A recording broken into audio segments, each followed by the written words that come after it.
ஓம் சரவண பவா. அடியேன் பெயர் சண்முக பிரியா. முருகரோட பெயர் வந்து என்னுடைய முதல் எழுத்தாவே என்னோட பேர்லே பிறவியிலே எனக்கு வந்து சண்முக பிரியா. ஏன்னா அவரோட அருளால் நான் பிறந்ததால் எனக்கு வந்து சண்முக பிரியான்னு தான் பேர் வச்சுருக்குறாங்க. நான் இது வரைக்கும் வந்து யாருடைய ஒரு நிகழ்ச்சியோ யாருடைய கருத்துக்களையோ நான் வந்து விமர்சனம் பண்ணதே கிடையாதுங்க. இப்போ வந்து நானும் வந்து ஒரு பெரிய முருக பக்தை, பெரியன்னு சொல்ல முடியாது, நான் வந்து ஒரு அடியேன், முருகனுக்கு அடிமை. சிறிய வயதிலிருந்தே, எனக்கு விவரம் தெரியாத வயதிலிருந்தே என்னோடய அம்மா வந்து எனக்கு வந்து சஷ்டி கவசத்தை வந்து முதல்ல நான் வந்து பாராயணம் பண்ணுறதுக்கு, எனக்கு விவரம் தெரிகிறதுக்கு முன்னாடி இருந்தே நான் வந்து சஷ்டி கவசம் பாராயணம் பண்ணிகிட்ருக்கேன். இது வரைக்கும் எனக்கு வந்து சஷ்டி கவசம் மனப்பாடமாக பாடுறதுக்கு தெரியும். அதோட மீனிங்ஸு எனக்கு கொஞ்சம் தெரியும். ஒரு அம்மா என்ன சொல்கிறாங்க, ஒரு நிகழ்ச்சியில், ஒரு முக்கியமான நிகழ்ச்சியில் வந்து அவங்க சொல்கிறாங்க, ஒரு நாள் 36 கொண்டு ஓதியே ஜெபித்து உவந்து நீர் அணிய, அந்த ஒரு வரிகளை வந்து என்ன சொல்கிறாங்கன்னா, 36 தடவை பாராயணம் பண்ணணும், அதை வந்து சூட்சுமம் அதில் இருக்குது, இதை வந்து மட்டும் படித்தாலே வந்து 36 தடவை வந்து பாராயணம் பண்ண பலன் வந்து அதில் கிடச்சிரும் அப்படின்னு சொல்கிறாங்க. அது வந்து தவறான ஒரு கருத்துங்க. ஏன்னா ஒரு நாள் 36 கொண்டு ஓதியே ஜெபித்து உவந்து நீர் அணிய, அஷ்டதிக்குள்ளோர் அடங்கலும் வசமாய் திசைமன்னர் என்பர் சேந்தங்கருளுவர். இதுதான் அதோட இது. அந்த 36 உருனா 6 முகம், முருகருக்கு வந்து 6 முகம் இருக்குது.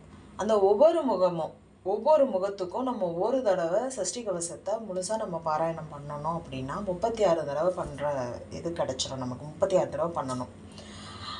அது மாதிரி நம்ம பண்ணணும் அப்படின்னா அஷ்டதிக்கு 8 திசைகளில் இருக்கிற 8 திசைகளில் இருக்கிற வந்து, அதாவது 8 திசைக்கு அரசர்கள், வடக்கு கிழக்கு, கிழக்கு மேற்கு, வடக்கு கிழக்கு, அந்த மாதிரி வந்து 8 திசைகள் இருக்குது பார்த்தீங்களா. அந்த 8 திசையோட அரசர்களும் நம்மளுக்கு வசியமாவார்கள் அப்படிங்கிறது வந்து அதோட மீனிங்கு. இதை படித்தா மட்டும்தான் அது நடக்கும். இதுக்குள்ளே இருக்க சூட்சுமத்தை நம்ம சொல்கிறோம், அதை சொன்னாங்க பார்த்தீங்களா, அந்த சூட்சுமம்னு சொல்லிட்டு, அதை சொல்கிறதால அவங்க வசியமாக மாட்டாங்க. இதை வந்து நம்மளால் நார்மலாக வந்து நம்ம ஒரு குடும்பத்தில் இருக்கிறவங்களோ, ஒரு மனிதர்கள் நார்மல் வாழ்க்கை வாழ்கிறவங்களால இந்த 36 தடவை தினமும் சொல்லிட்டு இருக்கவே முடியாது. அதை சொல்லக்கூடியவங்க யார் அப்படின்னா ஒரு சித்தர்கள், அதாவது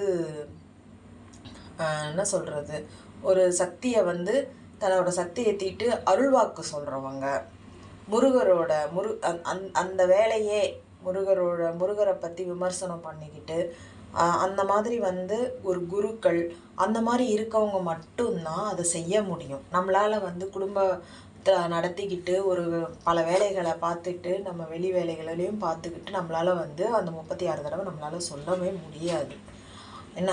அதனால் அந்த 36 கொண்டு அந்த இதுக்கு வந்து இதுதான் மீனிங். அது வந்து எப்படின்னா, அவங்க வந்து தன்னுடைய பலத்தை ஏற்றிக்கணும், தன்னுடைய சக்தியை வந்து அதிகப்படுத்திக்கணும் அப்படிங்கிறதுக்காக அந்த வார்த்தைகளை வந்து சொல்லியிருக்காங்க.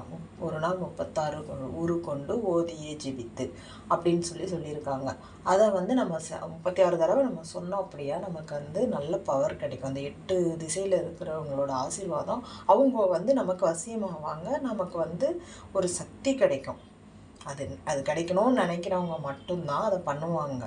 ஆனால் எல்லாரும் வந்து பண்ண மாட்டாங்க. நம்ம தினமும் காலையில் மாலையில் கருத்துடன் நாளும் ஆசாரத்துடன் அங்கம் துலக்கி, நம்ம தினமும் காலையிலையும் மாலையிலையும் கருத்தோடு அந்த அர்த்தத்தோடு நம்ம வந்து சஷ்டி கவசத்தை பாராயணம் பண்ணணும்னாவே அதுக்கு உண்டான பலன் வந்து நமக்கு கிடைக்கும்.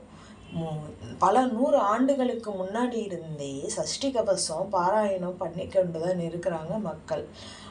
இப்போதான் வந்து நிறையா வந்து ட்ரெண்டிங்காக வந்து ஒரு விஷயம் வந்து யூடியூப்பில் வந்துருச்சு அப்படின்னா அதை ட்ரெண்டிங் ஆக்கிடுறாங்க.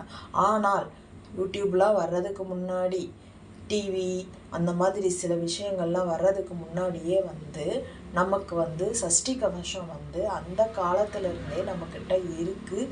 அதை வந்து நம்ம முன்னோர்கள் வந்து நமக்கு வந்து கொடுத்துருக்குறாங்க. நம்ம அதை படித்தாலே நம்ம படித்து நம்ம பிள்ளைங்களுக்கும் அதை கற்றுக் கொடுத்து நம்மளோட அதை அர்த்தத்தோடு நம்ம சொல்லி கொடுத்தோம் அப்படின்னாலே தினமும் 2 முறை படிக்க முடியலனாலும் ஒரே ஒரு முறை நம்ம படித்தாலே போதும். அப்படி ஒரு முறையும் நம்ம படிக்க முடியலனாலும் அந்த புக்கை நம்ம கையில் வச்சுக்கிட்டு பயணங்கள் போது இல்லை வந்து ஏதாவது சும்மா வாயில் முணுமுணுத்தாலே நமக்கு போதும். அந்த காக்க காக்க கனகவேல் காக்க அந்த வரிகளை வந்து முணுமுணுத்தாலே போதும்.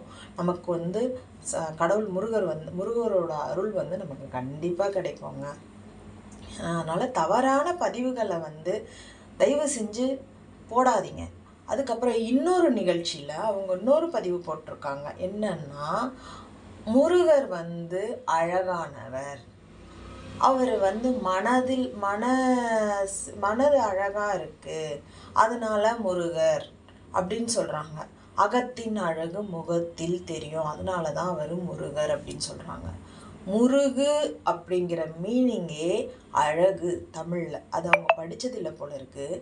அழகு அப்படி என்றால் முருகுங்கிற ஒரு பொருளுக்கு வந்து அழகு. அதை வந்து நம்ம வந்து ஸ்கூலில் படிக்கும்போது எத்தனையோ வந்து பொருள் அறிக அந்த இதில் நம்ம பார்த்துருக்கோம். எத்தனையோ எக்ஸாமில் கூட முருகு அப்படின்னா என்னன்னு நம்மளை கேட்டிருக்காங்க, கொஸ்டின் கூட கேட்டிருக்காங்க. நம்ம அழகுன்னு சொல்லுவோம். அந்த முருகு அவர் அழகாக இருக்கிறதுனால முருகர் வந்து அவ்வளவு கொள்ளை அழகு. சிவபெருமானால் தோற்றுவிக்கப்பட்டு அந்த தாமரை பூக்கள் 6 தாமரை கமலங்களில் வந்து அவர் இருக்கும்போது அவ்வளவு அழகாக இருக்கும்போது அவரை வந்து முருகா அப்படின்னு கூப்பிட்டதுனால அவர் முருகு அழகு அப்படின்னு ஒரு தமிழ் கடவுள் அழகு. அதனால தான் அவருக்கு அழகு முருகன்ற பேரே வந்தது. இவங்க என்ன சொல்கிறாங்க, அகத்தின் அழகு முகத்தில் தெரியும், அவர் வந்து அகத்தில் வந்து சுத்தமானவர் அழகானவர். அப்போ மற்ற தெய்வங்கள் வந்து அழகு கிடையாதா? மற்ற தெய்வங்கள் வந்து மனசு சுத்தம் கிடையாதா? எல்லா தெய்வங்களும் நம்ம கும்பிட்ற விதத்தில் இருக்குது. இஷ்ட தெய்வங்கள் எல்லாருக்கும் ஒரு தெய்வங்கள் இருக்கும். விநாயகர், முருகர், பெருமாள், சிவன் அப்படின்னு சொல்லிட்டு பார்வதி, சரஸ்வதி அப்படின்னு ஒவ்வொருத்தவங்களுக்கும் ஒரு இஷ்ட தெய்வம் இருக்கும். அப்போ வந்து முருகர் மட்டும் மனசு அழகு, அதனால தான் இப்படி சொல்கிறாங்கன்னு சொல்லக்கூடாது.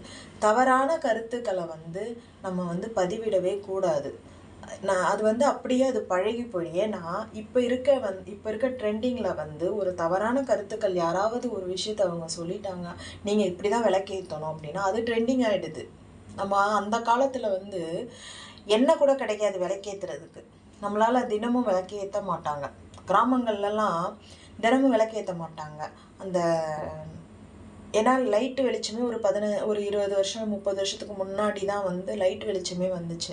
அந்த காலத்துலலாம் விளக்கேற்றி சாமி கும்பிட்ற அளவுக்கெல்லாம் வந்து வசதிகள் கிடையாது. அப்போ வந்து என்ன பண்ணுவாங்கன்னா சாம்பிராணி போடுவாங்க. ஒரு வீட்டில் வந்து வாரம் வெள்ளிக்கிழமை செவ்வாய்க்கிழமை சாம்பிராணி மட்டும்தான் போடுவாங்க. காவல் தெய்வங்களை கும்பிடுவாங்க. குல தெய்வங்களை வருஷத்துக்கு ஒரு தடவை குடும்பமே சேர்ந்து கும்பிடுவாங்க. ஒரு திருவிழாக்கள் நடத்துவாங்க. அப்படி தான் பண்ணிகிட்டு இருந்தாங்க. நம்ம வந்து இப்போ தான் வந்து நாகரிகமாக ஆகி எல்லார் வீட்லேயும் காலை மாலை விளக்கேற்றுற பழக்கம் அதெல்லாம் வந்தது. அந்த காலத்தில் வந்து இப்போவே நம்மளே வந்து ஒரு 25 வருஷத்துக்கு முன்னாடி வந்து காலை மாலை விளக்கேற்ற மாட்டாங்க. சாயங்காலம் ஒரு வேளை மட்டும்தான் ஏற்றிட்டு இருப்பாங்க. சில வீடுகளில் தான் அது ரெகுலராக. மீதி எல்லாருமே வெள்ளிக்கிழமை மட்டும்தான் வீடு வாசல் சுத்தம் பண்ணி சாமி கும்பிட்டுட்டு இருந்தோம். இப்போ என்னைக்கு வந்து இந்த மீடியாக்கள், யூடியூப்பு அந்த மாதிரி விஷயங்கள் நமக்கு வந்ததோ அதிலிருந்து தான் நம்ம நிறைய விஷயங்களை கற்றுக்கிட்டு நம்ம வந்து நிறைய வந்து பண்ணுறோம். விளக்கு வந்து அதிகமாக அகல் விளக்கு ஏற்றுறது வந்து நம்ம கார்த்திகை தீபத்தன்னைக்கு தான் நம்ம ஏற்றுவோம். அதனால் அதெல்லாம் இல்லாமல் இருந்தது. இப்போ வந்து நிறைய விஷயங்கள் வந்து நம்ம கற்றுக்கிட்டோம். ஆனால் தவறான ஒரு சில விஷயங்களை வந்து நம்ம வந்து பதிவிட்டு மக்கள் மனசில் தவறான ஒரு கருத்துக்களை வந்து பதிவிட்டோம் அப்படின்னா அது வந்து குழந்தைங்களில் வந்து ஏற்றுக்கிட்டாங்கன்னா அதுவே வந்து மாறிடும். அதனால் தயவு செஞ்சு தவறான ஒரு மீனிங்ஸை வந்து எப்பவுமே சொல்லாதீங்க. தெரிஞ்சால் பேசுங்க, தெரியலைன்னா விட்டுருங்க. நம்ம வந்து பிரபலமாகணுங்கிறதுக்காக நம்ம என்ன வேணாலும் பேசக்கூடாது.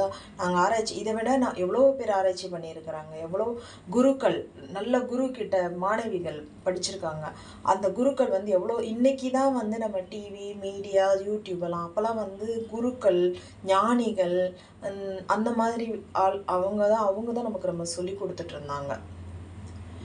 அதனால் வந்து அவங்கக்கிட்ட நம்ம கற்றுக்கிட்டோம். அந்த மாதிரி நாங்களாம் வந்து அப்படி தான் கற்றுக்கிட்டோமே தவிர இப்போ இருக்கிற மாதிரிலாம் கிடையாது. தயவு செஞ்சு நான் வந்து எதுவும் தவறாக சொல்லியிருந்தால் மன்னிச்சிருங்க. தவறான கருத்துக்களை பதிவிடாதீங்க யூடியூப்பில்.